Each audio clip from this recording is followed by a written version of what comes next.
تصور حضور غوث پاک کا دیا ہوا ہے۔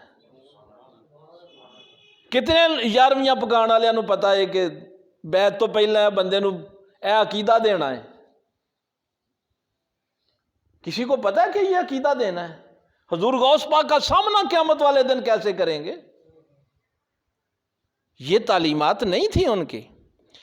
تو یہ جبریہ، قدریہ، تفویضیہ اور یہ اپنے اختیارات آگے منتقل کر دینا کہ اللہ تو فارغ ہو کے بہ گیا، بس باقی کام جڑے نے پیرا نہیں کرنے، نہیں۔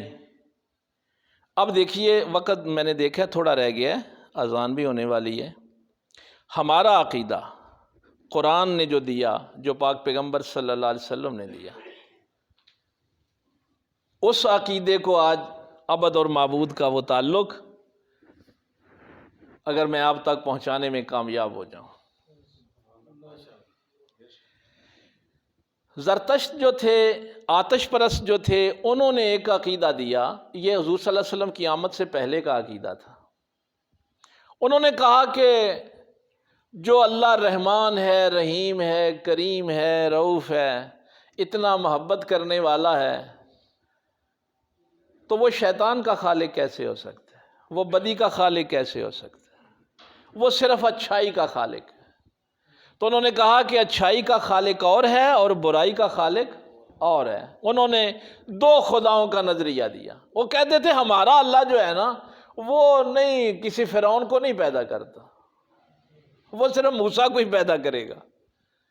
تو اس کو کنڈیم کیا قرآن کریم نے، فرمایا الحمدللہ الذی خلق السماوات والارض وجعل الظلمات والنور، تمام حمد اسی اللہ کے لیے ہے جو زمین و آسمان کا خالق ہے، روشنی بھی اسی نے بنائی ہے اور اندھیرا بھی اسی نے بنایا ہے۔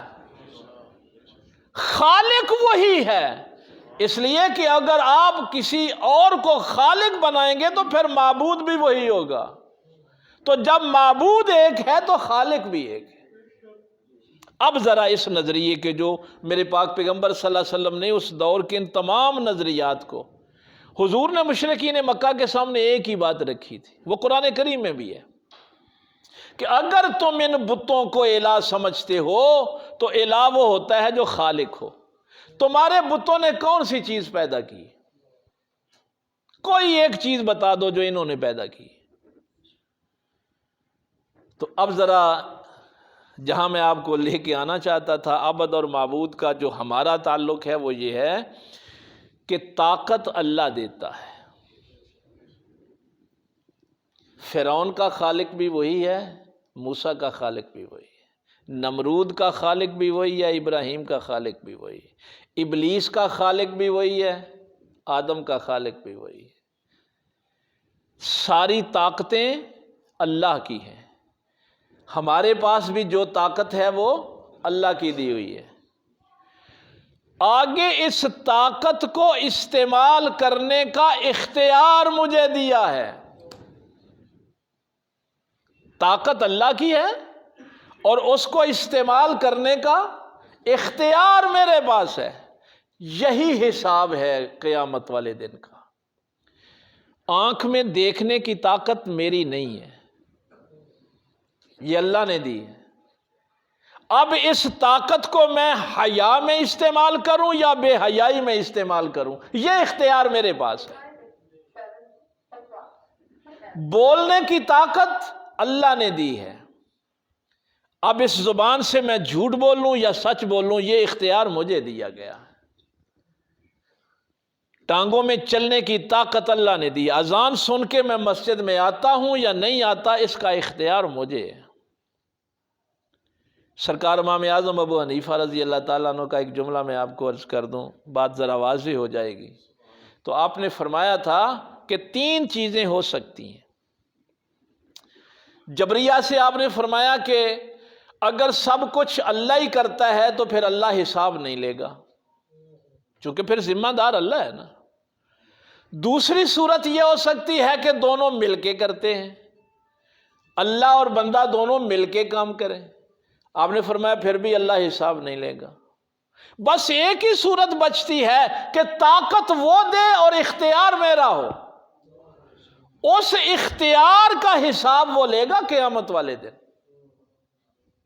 اب اگر یہ پچھلی آیت بھی کہ اللہ نے مال بھی خرید لیا، جان بھی خرید لی، اب اگر میرا اختیار اللہ کی مرضی کے تابع ہو جائے گا تو آپ سب نے تو آج سنا ہے جمعے پہ، میں نے بس آپ کو آخری ایک دو باتیں میں عرض کر دوں کہ اللہ نے قرآن میں احکام بھی بیان کیے ہیں اور کردار بھی بیان کیے، حکم بھی دیے ہیں اور ان احکام کے سامنے کردار بھی دیے ہیں۔ اگر اس کے حکم کو مانے گا تو ابراہیم ہے، نہیں مانے گا تو نمرود ہے۔ اب ہم نے یہ فیصلہ کرنا ہے کہ میں عبد ہوں اپنے معبود کا یا نہیں۔ جو اللہ نے مجھے طاقت دی ہے، اس طاقت کو میں اس کے حکم کے مطابق استعمال کرتا ہوں یا اس کے خلاف استعمال کرتا ہوں۔ یہ ہے اہل سنت والجماعت کا عقیدہ۔ ویسے تو ہمیں شاید اہل سنت والجماعت کا معنی بھی نہیں نہ آتا، مصیبت تو یہ ہے۔ سنت کا ویسے لغوی معنی ہے طریقہ زندگی گزارنے کا، اب جو طریقہ ہوتا ہے سنت کہتے ہیں اس کو۔ وہ اچھا بھی ہو سکتا ہے، برا بھی ہو سکتا ہے، لیکن جب اصطلاحی معنی آئے گا تو اس سے مراد نبی پاک صلی اللہ علیہ وسلم کا طریقہ آئے گا۔ لغوی معنی میں تو آپ دونوں معنی لے سکتے ہیں۔ اصطلاحی معنی میں سنت نبی پاک صلی اللہ علیہ وسلم کا طریقہ، والجماعت آپ کیا سمجھتے ہیں کہ ہم جماعت ہیں؟ اور نہیں بھائی، اس جماعت سے مراد صحابہ و اہل بیت ہیں۔ جماعت ان کو کہتے ہیں کہ جیسے انہوں نے پیغمبر کے طریقے پہ عمل کیا، ہم اہل سنت بھی ہیں اور والجماعت بھی ہیں۔ ہم حضور کی پیروی ویسے کرتے ہیں جیسے صحابہ و اہل بیت نے کی ہے۔ یہ کیسے ممکن ہے کہ میں اہل سنت بھی ہوں اور نبی کے طریقے کے خلاف بھی ہوں، والجماعت بھی ہوں اور جماعت سے میری دشمنی ہے؟ ہم سمجھتے ہیں کہ یہ جو سڈے مولویاں دیا جماعتاں نے نا، یہ جماعت آندے نے، او بھائی یہ جماعت نہیں ہے، یہ ید اللہ علی الجماع ہے، اور جن پہ اللہ کا ہاتھ ہے۔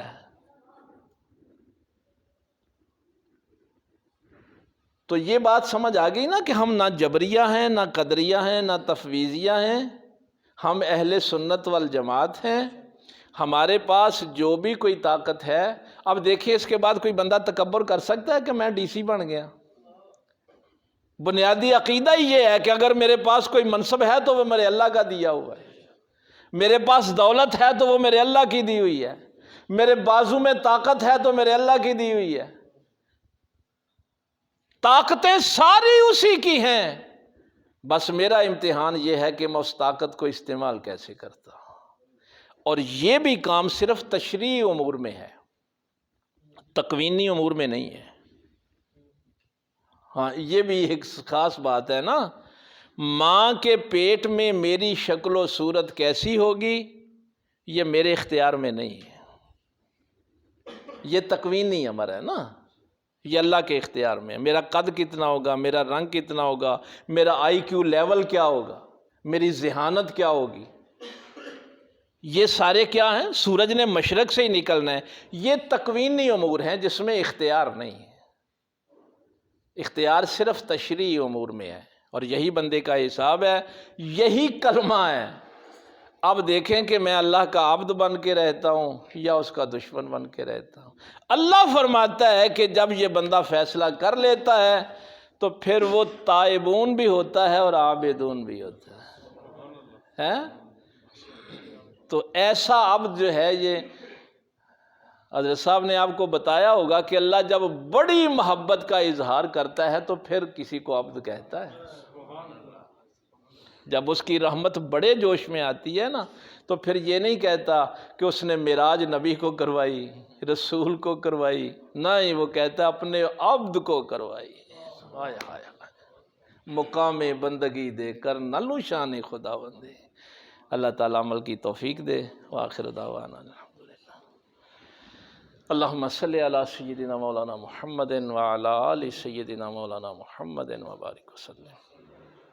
یا ذا الجلال والاکرام، یا ارحم الراحمین، اے عرش عظیم دے مالک، یا پروردگار عالم، مولا کریم اس سارے دوست تیری رضا واسطے قرآن دا علم حاصل کرنے واسطے مولا حاضر ہوئے نے، انہاں دی حاضری اپنی بارگاہ وچ قبول فرما، قرآن دے نور نال انہاں دے دلاں نو منور فرما، مولا کریم دلاں دیاں غلاظتاں نو مولا کریم اپنی رحمت دے ذریعے دور فرما، اس دل نو اپنے نور نال منور فرما، پاک پیغمبر صلی اللہ علیہ وسلم دے نور نال، حضور دی محبت نال منور فرما، مولا کریم یہ جننے بھی دوست آندے نے انہاں دا آنا جانا بابرکت فرما، صغیرہ کبیرہ گناہ معاف فرما، شر نفس تو شر شیطان تو محفوظ فرما، اپنی اپنے محبوب دی رضا والی زندگی عطا فرما، مولا دنیا میں بہتر فرما، آخرت بھی بہتر فرما۔ اس گفتگو دے دوران مولا جے کوئی لفظ وچ بولن وچ لہجے وچ کوئی غلطی ہو گئی ہے، توبہ کرنے معاف فرما۔ صلی اللہ تعالیٰ علی رسول خیر خلقہ محمد وآلہ واصحابہ اجمعین برحمتہ۔